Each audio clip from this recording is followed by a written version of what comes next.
Video ini dipersembahkan oleh Mediatama Academy. Training ketiga, langsung kerja. Apa yang harus dilakukan oleh Kementerian Tenagakerjaan untuk melakukan upaya pencegahan itu?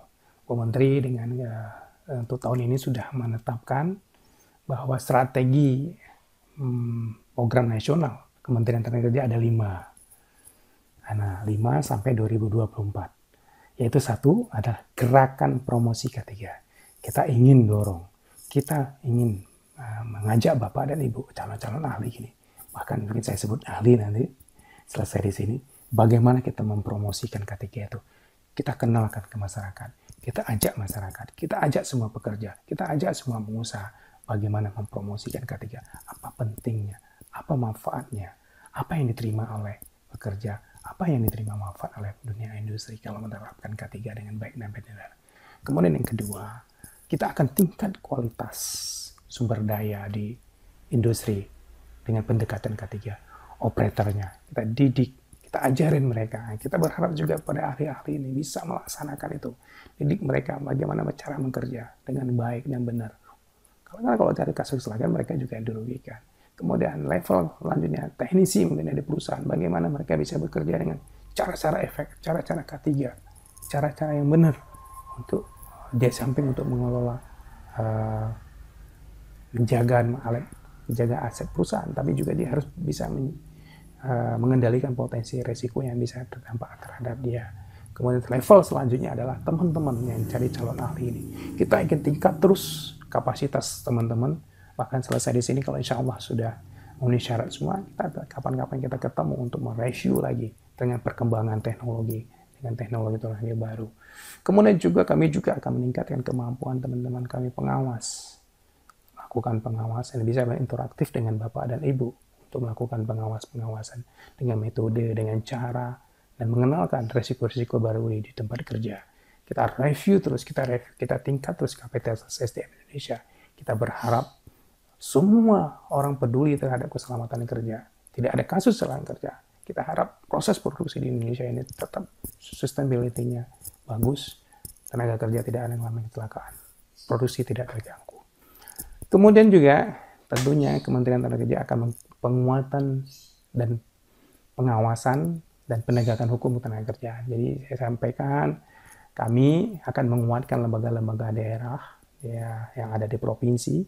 Kita siapkan mereka tool-tool, metode-metode pengawasan dengan metode-metode baru. Mungkin ke depan kita mungkin pengawasan di industri memeriksa ala-ala itu tidak perlu harus kayak dulu hanya dengan manjat, tapi dengan menggunakan teknologi dan menggunakan drone mereka bisa melakukan inspeksi. Kemudian dengan teknologi bisa interaktif antara pekerja dan pengawas untuk melakukan pengawas. Bahkan juga bagi teman-teman ahli ini saya berharap sekali sebagai agent perpanjangan tangan kami untuk kita bisa berkomunikasi dengan teman-teman pengawas di provinsi.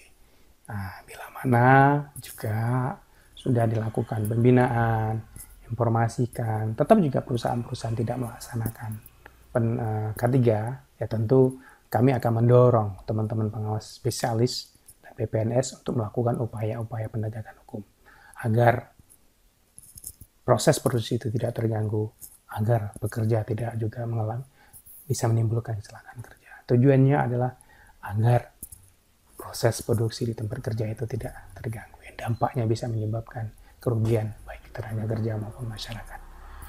Kita dorong terus teman-teman pengawas, kita lakukan review mereka, kita tingkatkan kemampuan mereka untuk melakukan pengawasan.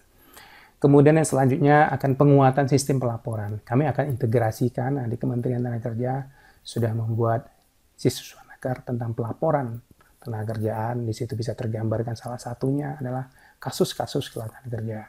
Kemudian juga kita integrasikan dengan BPJS.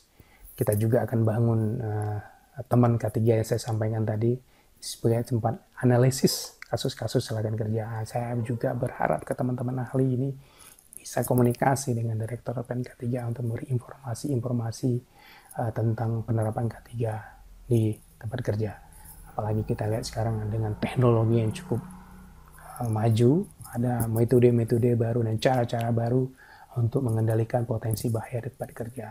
Tentu ini harus kita review bersama-sama sehingga perbaikan baik itu regulasi, perbaikan metode-metode, cara-cara itu terus kita lakukan. Dalam satu dengan menggunakan data yang komprehensif, yang menggambarkan bagaimana melaksanakan ketiga dengan baik. Kemudian yang terakhir, kita membangun koordinasi dan sinergis, baik itu dengan rekan-rekan ahli K3 yang ada di perusahaan, dengan pengawas, dengan stakeholder lain, dengan PJK3, dengan badan audit, dengan jasa inspeksi, jasa pemeriksaan kesehatan. Semua kita bergandeng tangan bagaimana upaya harus kita lakukan untuk menurunkan angka kasus kecelakaan kerja, menurunkan penyakit akibat kerja, dan meningkatkan produktivitas nasional. Bersama-sama kita diskusi, kita membangun koordinasi dan sinergitas sehingga pelaksanaan K3 itu bisa kita implementasikan di perusahaan.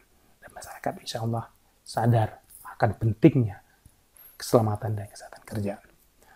Program prioritas yang akan kita lakukan untuk tahun ini bahwa pelaksanaan pengawasan berbasis aplikasi. Jadi kami akan membangun, kali ini kami menyediakan sistem informasi itu baik mungkin audit SMK 3, PJK 3, pelayanan dan pembinaan, lisensi dan spesialis K3, bahkan juga lisensi ahli K3 yang ada perusahaan. Kita bangun sistem pelayanan K3 yang komprehensif, mungkin bisa yang disebut dengan teman K3 itu menggambarkan semua informasi K3. Itu Bapak dan Ibu bisa menggunakan itu sebagai untuk meng-cross check, memverifikasi apakah ahli-ahli di perusahaan itu kualifikasinya sudah punya lisensi, PJK 3 itu sudah lulus verifikasi, ataupun badan audit yang akan Bapak gunakan untuk menilai perusahaan Bapak itu sudah lulus verifikasi dari Kementerian Tenaga Kerja. Kemudian selanjutnya kita akan juga bangun pelaporan kecelakaan kerja yang terintegrasi online system. Jadi dari siswa Snaker yang ada di Kementerian Tenaga Kerja akan kita linkkan dengan Direktorat Jenderal Pengawasan Kerjaan, laporan-laporan kita analisis, kita review bersama-sama. Kenapa faktor yang paling banyak kasus kecelakaan kerja? Contohnya mungkin saya contohin. Nanti audit dari SMK 3 kita bisa menggambarkan industri-industri mana yang tidak melaksanakan dari 5 prinsip itu. Ada 12 elemen itu kita bisa tergambarkan.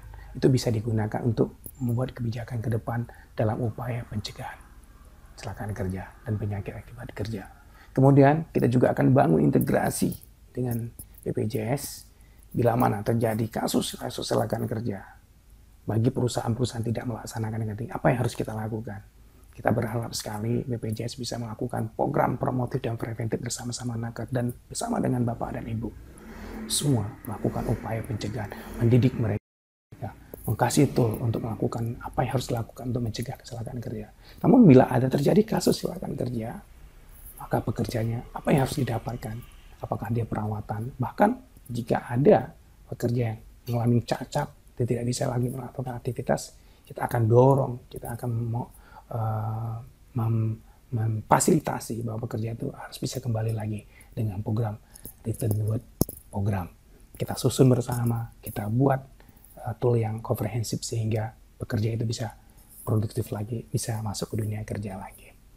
Kemudian selanjutnya kita coba, ini data yang saya sampaikan tadi di sektor konstruksi itu kan salah satu potensi yang bisa menimbulkan kecelakaan kerja. Ternyata begitu kita review, banyak sekali anak adik-adik yang bekerja di sana itu lulusan SMA yang belum mengenal tentang K3 itu seperti apa. Kita ingin integrasikan dunia pendidikan dengan dunia masuk ke dunia kerja. Kita akan berdiskusi dengan teman-teman yang melakukan pendidikan misalnya di SMA, kemudian STM maupun SMK. Kita coba integrasikan, mengenalkan K3 seperti apa. Nah, kita kalau perlu kita masukkan menjadi kurikulum di setiap sekolah menengah kejuruan itu. Sehingga begitu mereka masuk ke dunia kerja, sudah paham apa resiko, bagaimana mencegahnya, apa yang harus dilakukan kalau terjadi kecelakaan kerja. Kita akan lakukan itu bersama-sama. Kemudian tentu juga kami terus-menerus akan melakukan pembinaan dan pengawasan SMK 3, baik itu untuk perusahaan besar maupun kecil, UKM, kita lakukan pembinaan. Kami akan bersama-sama juga dengan Bapak dan Ibu semua bagaimana meyakinkan, menyadarkan masyarakat membantu industri-industri kecil untuk menerapkan K3. Karena kalau mereka tidak melaksanakan K3, terjadi kasus kecelakaan kerja, mereka juga yang dirugikan. Pekerja yang dirugikan, bahkan usahanya tidak bisa produksi lagi akibat dengan kecelakaan kerja. Untuk itu, kita bersama-sama, kita ingin bangun bahwa keselamatan dan kesehatan kerja ini kita bisa lakukan bersama, bergandeng tangan, pemerintah, pengusaha, dan pekerja, dan stakeholder lain untuk membangun dan mencegah kecelakaan kerja dan penyakit kerja. Yang akhirnya kita berharap produktivitas di tempat kerja itu bisa berjalan dengan baik. Selanjutnya juga ada sekitar 11 program unggulan yang kami lakukan di Kementerian Tenaga Kerja, khususnya di Direktorat Pengawasan K3. Mungkin Bapak dan Ibu bisa lihat.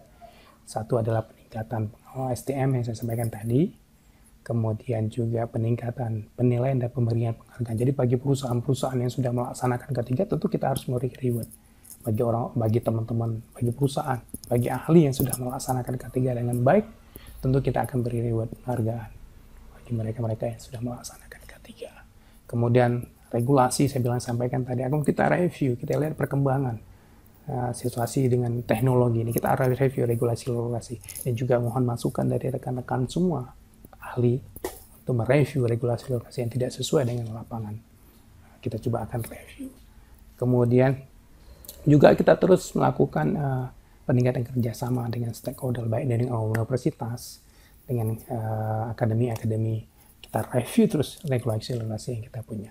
Ini Bapak dan Ibu, bisa Bapak lihat kan penerapan K3 yang sudah dilakukan perusahaan yang peduli terhadap mencegah potensi-potensi di tempat kerja melalui program-program SMA3 dan menerapkan K3 dengan baik sehingga mendapat jam kerja yang tidak mengalami kecelakaan waktu tertentu, dan juga melaksanakan pencegahan HIV/AIDS di tempat kerja. Bapak bisa lihat data-datanya yang kami tampilkan. Ini perusahaan cenderung makin lama makin naik. Kita berharap makin lama makin terus-menerus perusahaan-perusahaan peduli terhadap keselamatan dan kesehatan kerja, sehingga pekerja-pekerja dan dunia usaha itu bisa melaksanakan K3 dengan baik. Akhirnya menciptakan tempat kerja yang produktif, menciptakan tempat kerja yang aman, menciptakan lingkungan kerja yang sehat, menciptakan pekerja yang sehat, menciptakan proses produksi yang berkelangsungan, akhirnya menciptakan produksi efektif, efisien, menciptakan produktivitas nasional. Terima kasih yang bisa saya sampaikan. Wabillahi taufiq hidayah. Wassalamualaikum warahmatullahi wabarakatuh. K3 unggul, Indonesia maju. Salam K3.